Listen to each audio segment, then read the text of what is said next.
Welcome to शाश्वत academy Pune. मी महेश पाटील. आज combine group सीचा पेपर पार पडला. त्यामध्ये दोन विषय होते. एक लँग्वेजचा पेपर असल्यामुळे दोन सब्जेक्ट आहेत, एक इंग्लिश आणि एक मराठी. तर दोन्ही विषयांचा आपण या व्हिडिओमध्ये पूर्ण डिटेलमध्ये ॲनालिसिस करणार आहोत. त्याचबरोबर सोर्सेस काय होते, कुठून प्रश्न कॉपी केला एमपीएससीने, काय स्ट्रक्चर होतं, नवीन कुठले प्रश्न आले, याबद्दल सगळं सविस्तर या व्हिडिओमध्ये आपण डिटेल बोलणार आहोत.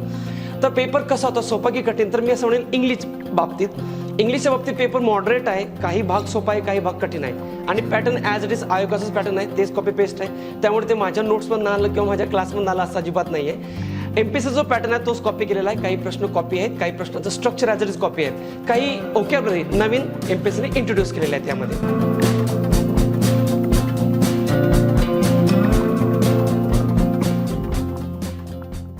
तर बघा, आजच्या इंग्लिशच्या पेपरचं स्वरूप कसं आहे की हा सोपा आहे का कठीण आहे? तर तसं नाही आहे, मॉडरेट आहे. PYQ ज्या व्यक्तीने PYQ वरती सर्वात जास्त होल्ड आहे त्या व्यक्तीला हा पेपर सहज अचिवेबल आहे. 35 पर्यंत सहज रीच होईल. पॅसेज जर म्हटलं तर खूप सोपा पॅसेज आहे, छोटासा पॅसेज दिला आहे आणि तोच पॅटर्न त्याने कॉपी केला कंबाईन बीचा. तर PYQ आयोगाचा पॅटर्न तोच फायनल पॅटर्न असतो. तर टोटल डिस्ट्रीब्युशन जर बघितलं आपण तर 5 मार्काचा पॅसेज आहे. 11 मार्काला आपल्याला व्होकॅब्युलरी आलेले आहेत आणि उरलेल्या 24 मार्काचं पूर्ण ग्रामर आहे. आणि ते मॉडरेट आहे, सोपं किंवा कठीण असं नाही आहे, मॉडरेट आहे. व्होकॅब्युलरीमध्ये बघा, फक्त एक प्रश्न आलेला आहे आपल्याला स्पेलिंगवरती, त्याचबरोबर एक प्रश्न आलेला आहे आपल्याला इडियमवरती. एकच इडियम आली आणि ते नवीनच आलेली आहे, कॉपी झालेली नाही आहे. ते सर्वात जास्त प्रश्न आले तर वन वर्ड सबस्टिट्यूटवरती 4 प्रश्न आलेले आहेत आणि फ्रेझल वर्बवरती 2 प्रश्न आलेले आहेत. सिनोनिमवरती 3 आहेत. अँटोनीवरती एकही प्रश्न नाही आहेत. इतर व्होकॅब्युलरी गाडलेले आहेत, म्हणजे जसं होमोफोन्स असतील, होमोनियम्स असतील तर ते गाडलेले आहेत. फ्रेज किंवा प्रोव्हर्ब्स असतील ते गाडलेले आहेत.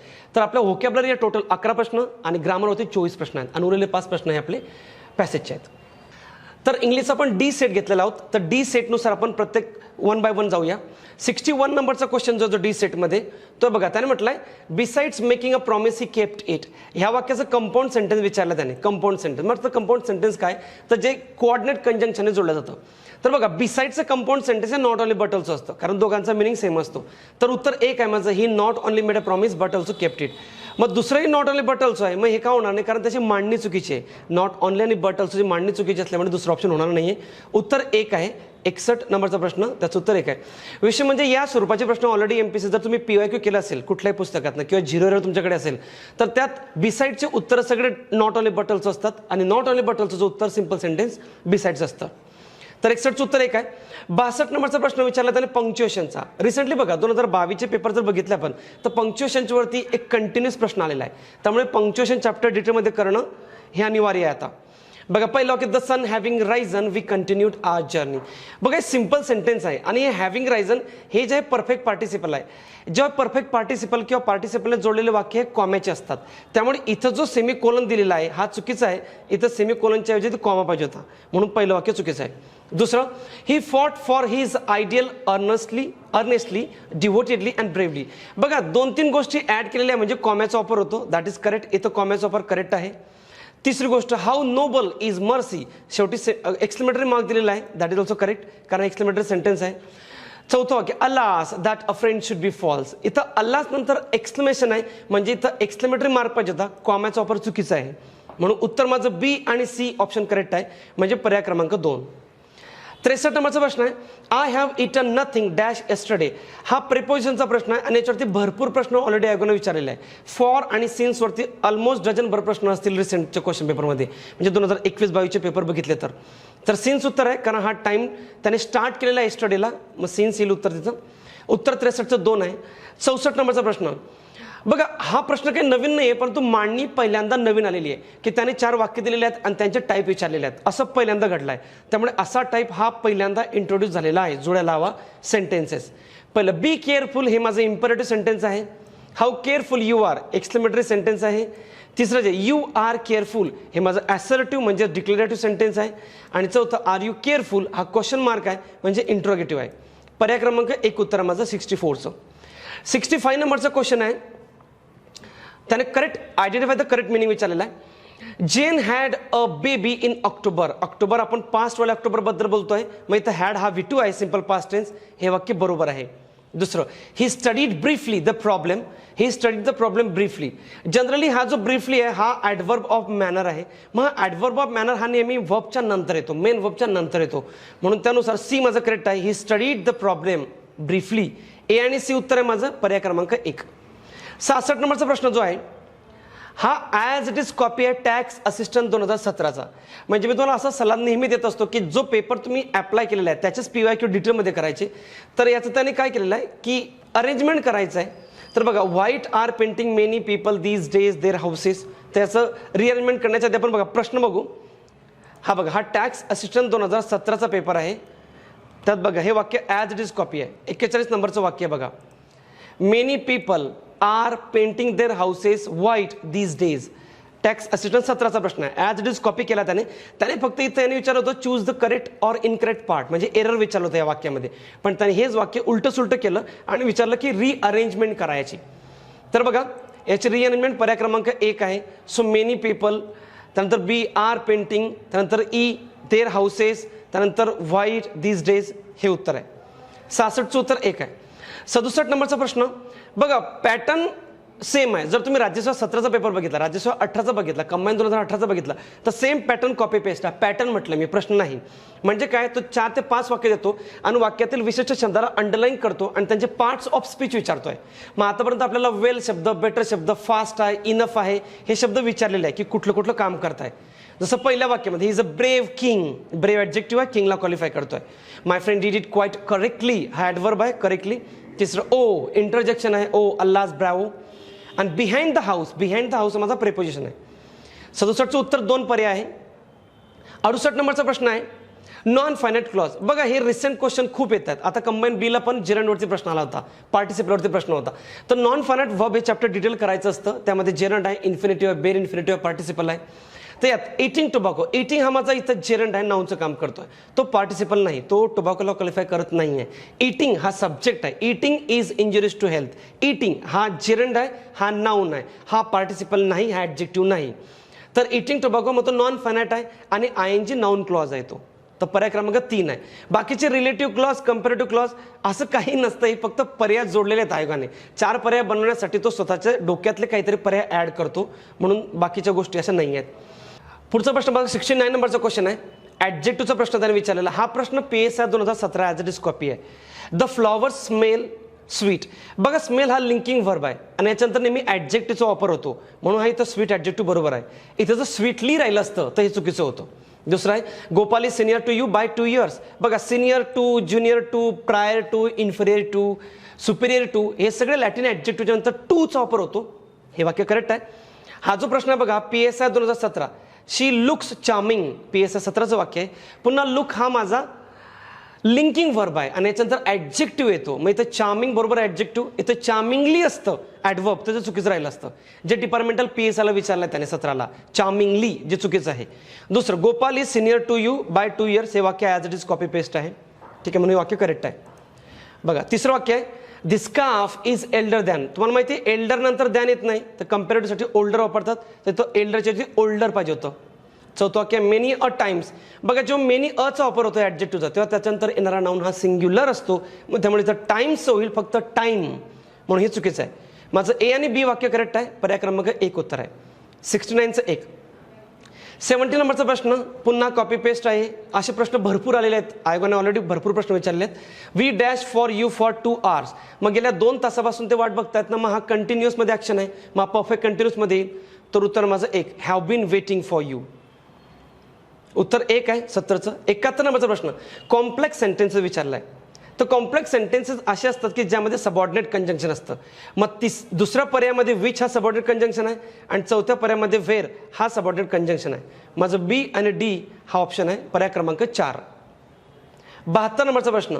72 नंबरचा प्रश्न थोडा संदिग्ध आहे. हा कॅन्सल होऊ शकतो जर तुम्ही पाठवला तरच.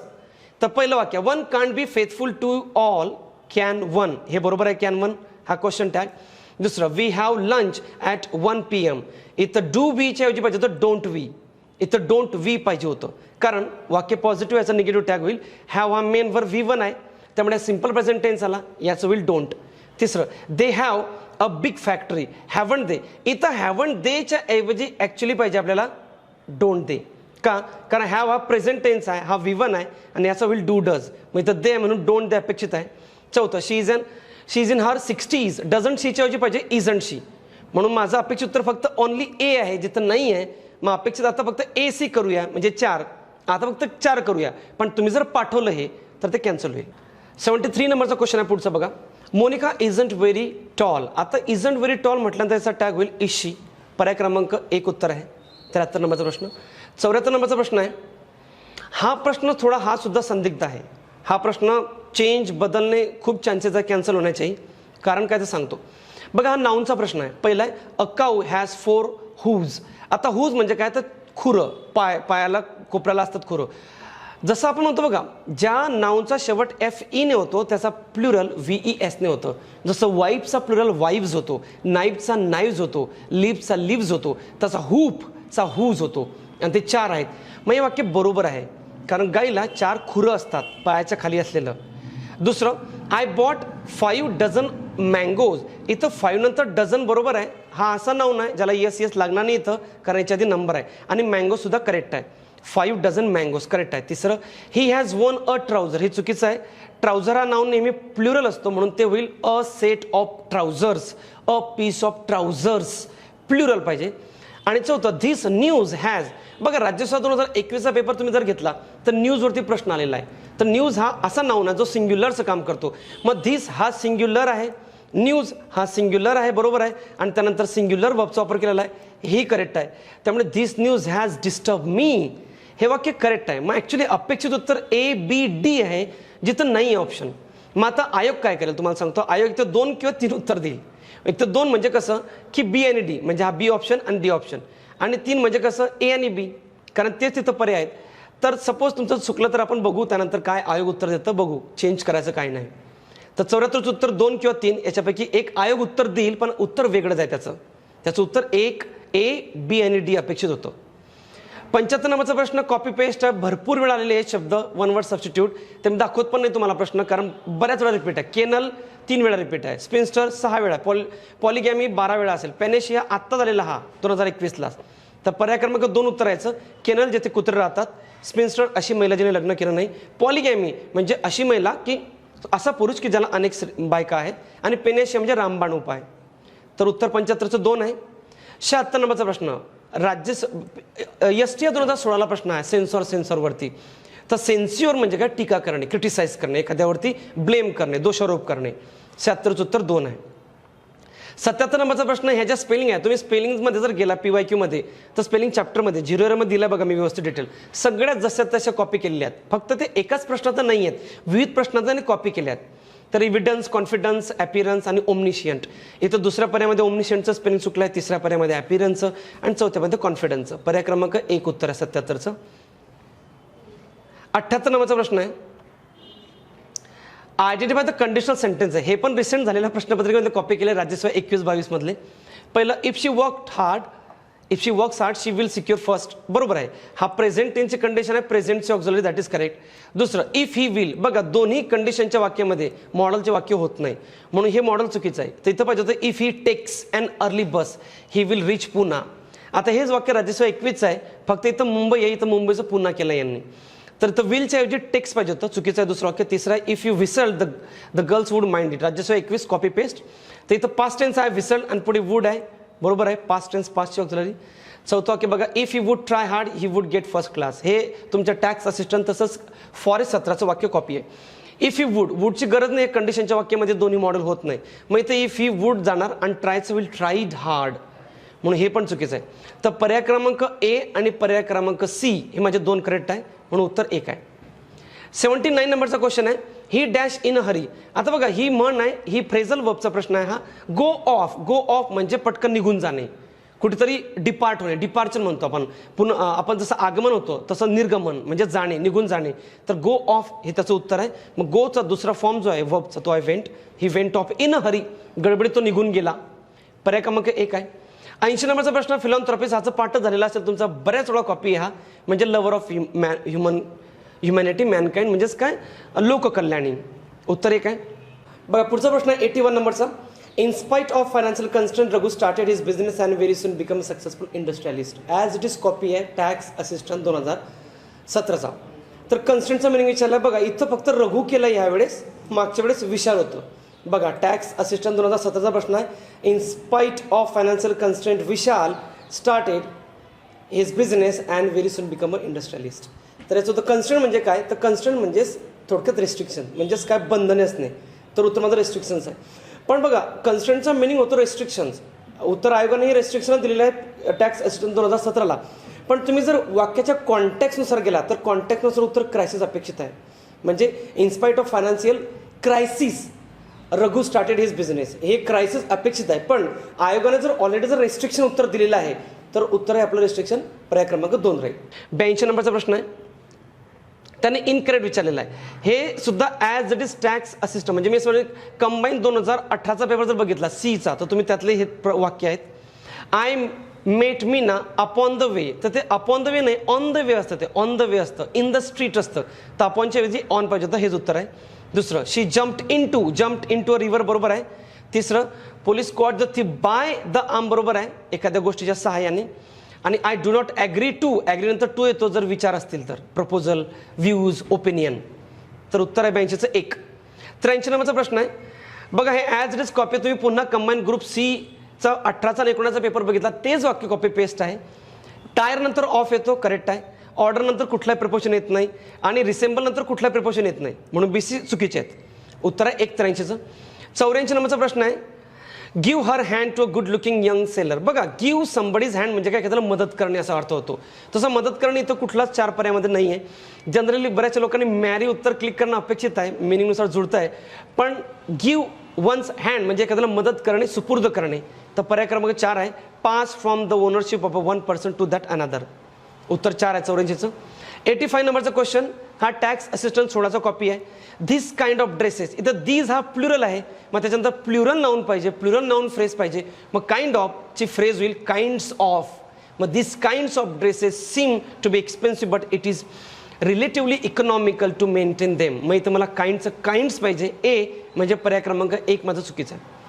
86 नंबरचा प्रश्न, what are the other options open to us. मग आता ओपन टू अस म्हणजे आपल्याला कुठले ऑप्शन ओपन आहेत, म्हणजेच अवेलेबल आहेत.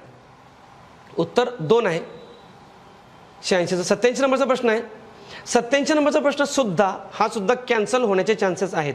कारण सांगतो, प्रेपोजिशनचा हा प्रश्न आहे आणि यामध्ये 2 ॲक्च्युअली उत्तर करेक्ट आहे. पहिलं आय हॅव नो कॉम्पिटिशन, बघा no competition with you for this prize, हे बरोबर आहे. कॉम्पिटिशन विथ म्हणजे व्यक्ती आणि कॉम्पिटिशन फॉर म्हणजे गोष्ट. I don't have competition with you for XYZ post, मग हे वाक्य बरोबर आहे. तिसरं वाक्य चुकीचं, ही हॅझन गॉट, इथं एनी मनी पाहिजे होतं समच्या ऐवजी, कारण निगेटिव्ह वाक्यात एनी येतं, सम येत नाही. चौथं वाक्य, I have no authority over you, हे सुद्धा करेक्ट आहे. हा चौथा पर्याय सुद्धा करेक्ट आहे. ऑथॉरिटी नंतर ओव्हर येतं जर व्यक्ती असेल तर. I have no authority over you म्हणजे मला कुठलाही अधिकार नाही तुझ्यावर व्यक्तीत. आणि ऑथॉरिटी नंतर ऑन सुद्धा येतं जर विषयावरती तुमचा हातखंड असेल तर. I have authority on English subject, तर तिथं सब्जेक्ट असेल तर ऑन येतो, व्यक्ती असेल तर ओव्हर येतो, आणि दॅट इज करेक्ट. मग 2 आणि 4, त्यामुळे 2 किंवा 4 अपेक्षित उत्तर असेल आयोगाचं. आणि जर तुमचं चुकलं असेल तर तुम्ही पाठवू शकता हा प्रश्न, पण हा प्रश्न कॅन्सल होईल, बदलणार नाही. 88 number, money laundering is a punishable offence. Punishable या पनिशला ING सुद्धा लागतोय, मेंट सुद्धा लागतोय, पण वाक्याच्या सेन्सनुसार तिथं ॲडजेक्टिव्ह येईल जो ऑफेन्स या नाऊनला क्वालिफाय करेल, त्यामुळे पनिशेबल ऑफेन्स हे अपेक्षित उत्तर आहे, पर्याय क्रमांक 3. 89 खूप कॉपी पेस्ट झालेला, हा पाठ झालेला तुमचं ऑप्टिमिस्ट उत्तर आहे, आशावादी. 90 नंबरचा प्रश्न, one who moves from one country to another, इथं चुकलं असणार तुम्ही इमिग्रंटमध्ये. बघा आणि इमिग्रंट ईवाला म्हणजे कोण, ज्याला आपण एक्सपोर्ट करतो, जो आपला देश सोडून दुसऱ्या देशात जातो त्याला इमिग्रंट म्हणतात ईवाला. आणि आयवाला इमिग्रंट म्हणजे कोण, जो त्याचा जो देश सोडून आपल्या देशात येतो त्याला आपण इमिग्रंट म्हणतो. पण त्याने काय विचारलं, one who moves from one country to another, मग त्याचं उत्तर आहे वेगाबँड. आता वेगाबॉन्ड म्हणजे कोण, असा व्यक्ती ज्याला ट्रॅव्हल पसंत आहे, ज्याला खूप ह्या देशातून त्या देशात जायला आवडतं, तोच तो वेगाबॉन्ड. मग आता इमिग्रंट हे उत्तर होणार नाही इथं, तर पर्याय क्रमांक 2 उत्तर आहे 90चं. 91 नंबरचं क्वेश्चन हा सुद्धा थोडा संदिग्ध आहे. Each of the boys have, इथं हॅवचं विल हॅज, कारण वाक्याचा सब्जेक्ट ईच आहे. भरपूर वेळा असे प्रश्न आहेत कंबाईनला.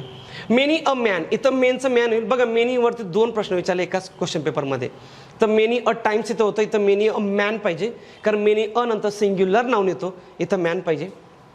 तिसरं नायदर ऑफ दिस 3 इज, इथं इज बरोबर आहे कारण नायदर सिंग्युलर असतो, पण ॲक्च्युली स्टँडर्ड पुस्तकानुसार नायदर हा फक्त 2 गोष्टी व्यक्तीसाठी असतो, म्हणून 3चं 2 सुद्धा हवं होतं. ऑनली सी उत्तर आहे. पण आयोगाने जुन्या काळामध्ये एक 2012चा प्रश्न आहे, neither of the 3 answers is, ते वाक्य बरोबर दिलं आहे, त्यामुळे फक्त सी उत्तर आहे.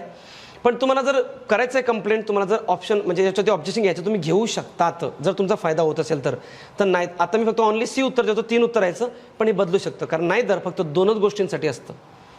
तर उत्तर आहे 3 91चं. 92 नंबरचा प्रश्न हा आउट ऑफ कॉन्टेक्स्ट मी असं म्हणेल, पण आपण याला वाचलेला आहे, आपण याला शिकलेलो आहे. आउट ऑफ कॉन्टेक्स्ट मी असं म्हणेल की असा प्रश्न आतापर्यंत नाही आहे, हा पहिल्यांदा डिझाईन केला आयोगाने की अंडरलाईन केलेल्या शब्दांची पोझिशन आहे ती काय ओळखा. तर पहिलं माय डॉटर इज प्रिटी. आता माय डॉटर कशी ही प्रिटी आहे, हा सब्जेक्टचा कॉम्प्लिमेंट आहे, म्हणजे याला मी म्हणेल सब्जेक्ट कॉम्प्लिमेंट, म्हणजे याला होईल CS. दुसरं ही मेड हिज वाईफ, काय हा ॲक्च्युली वर्ब कॉम्प्लिमेंट आहे. मेड काय काय बनवलं माझ्या वाईफला, हॅप्पी, हा वर्बचा कॉम्प्लिमेंट आहे, म्हणजे हा येईल माझा वर्ब कॉम्प्लिमेंट म्हणजे CO ऑब्जेक्ट कॉम्प्लिमेंट. हा बघा ऑब्जेक्ट कॉम्प्लिमेंट, वाईफला तो क्वालिफाय करतोय, ह्या ऑब्जेक्टला क्वालिफाय करतो, हा झाला माझा ऑब्जेक्ट कॉम्प्लिमेंट. तिसऱ्या वाक्यातला जो आहे he had given the girl an apple, given the girl पण काय हा माझा डायरेक्ट ऑब्जेक्ट आहे अन ॲपल, आणि ही हॅड गिवन द गर्ल पण द गर्ल हा माझा इनडायरेक्ट ऑब्जेक्ट आहे. मग पर्याय क्रमांक 4 माझं उत्तर आहे. 93 नंबरचा क्वेश्चन आहे a good people will compensate for any damages they cause. Compensate एखाद्याची भरपाई करणे, त्यासाठी फ्रेझल वर्ब आहे मेकअप फॉर. तर मेकअप फॉर म्हणजे कॉम्पेन्सेशन देणे. पर्याय क्रमांक 1 उत्तर आहे याचं. ही ऑलरेडी मेकची फ्रेझल वर्ब विचारलेली आहे आयोगाने पूर्वीच. 94 नंबरचा क्वेश्चन तोच वरती प्रश्न विचारला तोच कॉपी पेस्ट आहे structure. The glass feels, feel हा असा वर्ब आहे, याला आपण लिंकिंग वर्ब म्हणू, याच्यानंतर ॲडजेक्टिव्ह येतो, ॲडवर्ब येत नाही, मग इथं स्मूथ बरोबर आहे. इथं जर स्मूथली असतं तरी चुकीचं ठरलं असतं. पुढचा द प्लॅन्ट ग्रीव हा पुन्हा माझा लिंकिंग वर्ब आहे, याच्यानंतर ॲडजेक्टिव्ह येतो, ॲडवर्ब येत नाही, त्यामुळे इथं क्विकली चुकीचं आहे, इथं पाहिजे होतं quick. The plant grew quick. तर the Bangalore is a worth seeing city. बघा वर्थ सिंग ही पुन्हा ॲडजेक्टिव्ह फ्रेज आहे, ही बरोबर आहे, इथं वर्थ सिंगच म्हटलं जातं तिला. तर A आणि C म्हणजे पर्याय क्रमांक 2 उत्तर आहे माझं. 95 नंबरचा क्वेश्चन आहे the lion is the most dangerous animal in the forest. खूप सोपा प्रश्न होता, सुपरलेटिव्ह डिग्री, कारण the most dangerous, dangerous, more dangerous आणि मोस्ट डेंजरस असे 3 ॲडजेक्टिव्ह फॉर्म आहेत, तर तो सुपरलेटिव्ह आहे. पॅसेज सोपा आहे, फक्त एक प्रश्नाचं उत्तर सोडलं तर एक प्रश्न थोडा डिफिकल्ट आहे. पॅसेज सोपा आहे, त्याने म्हटलं की टॉईज बनवण्याची पद्धत जी आहे भारतामध्ये ती कशी आहे आणि आपण का मागे आहोत, आपण बाहेरच्या देशांचे टॉईज का मागवतो, त्यांच्यामध्ये आणि आपल्यामध्ये काय साम्य आहे, ते कसं ॲड्रेस केलं पाहिजे, ही इंडस्ट्री, गव्हर्नमेंटने काय केलं पाहिजे, या शब्दात तो ऑथर बोलतोय. पहिला प्रश्न which of the following criteria for good toys is not suggested by author. तर पर्याय क्रमांक 4 उत्तर आहे त्याचं. A toys should be ban, should be imported असं त्याने उल्लेख केला नाही आहे. दुसरा प्रश्न आहे की समराईज कसं करायचं, थीम कशी काढायची आहे पॅसेजची, हा थोडा डिफिकल्ट होऊ शकतो प्रश्न, पण चौथं माझं उत्तर आहे it is our duty to see the toys produce for children should be entertain and instruct them. 4 उत्तर आहे. 98चा जो प्रश्न आहे तो according to the author that the business of the toy should be involve. कोण कोण असले पाहिजे याच्यात, manufacturer, inventors, designers, parents and educationist. उत्तर 2 98चं. 99 नंबरचा प्रश्न त्याने म्हटला की असा कुठला शब्द तो सांगा त्याचा अर्थ होतो of very faulty in quality. तर त्याचं उत्तर आहे डिफेक्टिव्ह. आणि the toy should B durable. Durable म्हणजे जास्त काळ टिकणारे. मग त्याच्या विरुद्धार्थी विचारला त्याने, विरुद्धार्थी, मग कमी काळात डॅमेज होणारे काय, तर डेलिकेट. ठीक आहे, थँक्यू.